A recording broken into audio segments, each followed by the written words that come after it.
உங்க வீட்ல இருக்க மல்லிகை செடிக்கு இந்த ஒரே ஒரு ஃபெர்டிலைசர் குடுத்து பாருங்க. குடுத்ததுக்கு அப்புறமா ஒரு சின்ன செடியா இருந்தாலும் சரி, இந்த அளவுக்கு நமக்கு நல்ல ஹீல்ட் எடுத்து கிடைக்கும். இந்த சீசன்ல நெறைய பூக்கள் பூக்கறதுக்கு நான் சில பல ஃபெர்டிலைசர்ஸ்லாம் ட்ரை பண்ணியிருந்தேன். நீங்க ரெகுலரா என்னுடைய வீடியோஸ்லாம் பார்த்துருந்தீங்கன்னா உங்களுக்கே தெரிஞ்சிருக்கும். இந்த செடிய நானு ட்ரிம் பண்ணி விட்டுருந்தேன். ட்ரிம் பண்ணி விட்டுட்டு நான் ரெகுலரா மாத்தி மாத்தி ஃபெர்டிலைசர்ஸ்லாம் ட்ரை பண்ணிட்டு இருந்தேன். நான் இன்னைக்கு இந்த ஃபெர்டிலைசர் ட்ரை பண்ணியிருந்தேன். நல்ல ரிசல்ட் கிடைச்சிருந்தது.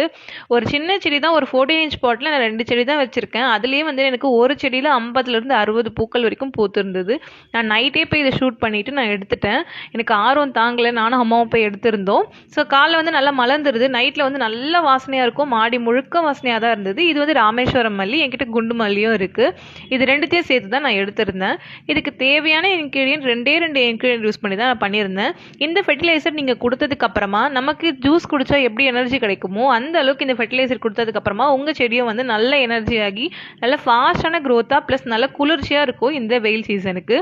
இதுக்கு தேவையானது 2 இன்க்ரீடியன்ட் தான். கற்றாழையும் வெந்தயமும் எடுத்திருக்கேன். இது ஒரு பாக்ஸில் நீங்கள் கட் பண்ணிவிட்டு நீங்கள் சேர்த்துட்டு தண்ணி சேர்த்து நிழல் பாங்கான இடத்துல மூடி ஒரு 3 நாள் வரைக்கும் வச்சுக்கோங்க. 2லேருந்து 3 நாள் வரைக்கும் வச்சாலே போதும். இது நல்ல ஃபர்மெண்ட் ஆகி கிடச்சிரும். இது ரெண்டுமே நல்ல குளிர்ச்சி தரக்கூடிய கண்டென்ட்ன்றதுனால நீங்கள் செடிகளுக்கு கொடுக்கும்போது நல்ல செடிகள் குளிர்ச்சி ஆகிட்டு செடி நல்ல செழிப்பாகவும் ஆரோக்கியமாகவும் வளர்கிறதுக்கு, ஈரப்பதத்தோடு வளர்கிறதுக்கு ரொம்பவே ஹெல்ப்ஃபுல்லாக இருக்கும்.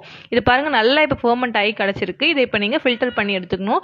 நான் இதை கூலிங் வாட்டர்லேயே நான் டைல்யூட் பண்ணிக்கிட்டேன். நல்லா சில்லுன்னு தண்ணி நான் ஃப்ரிட்ஜில் வச்சு எடுத்திருந்தேன். அந்த தண்ணியில் நான் டைல்யூட் பண்ணிவிட்டு செடிகளுக்கு கொடுத்துருந்தேன். 1 மடங்கு எடுத்திங்கன்னா நீங்கள் 10 மடங்களுக்கும் தண்ணி சேர்த்துக்கோங்க. சேர்த்துட்டு ஈவினிங் டைமில் உங்கள் வீட்டில் இருக்க எல்லா செடிகளுக்குமே நீங்கள் கொடுக்கலாம். இந்த வெயில் சீசனுக்கு ரொம்பவே நல்லாயிருக்கும்.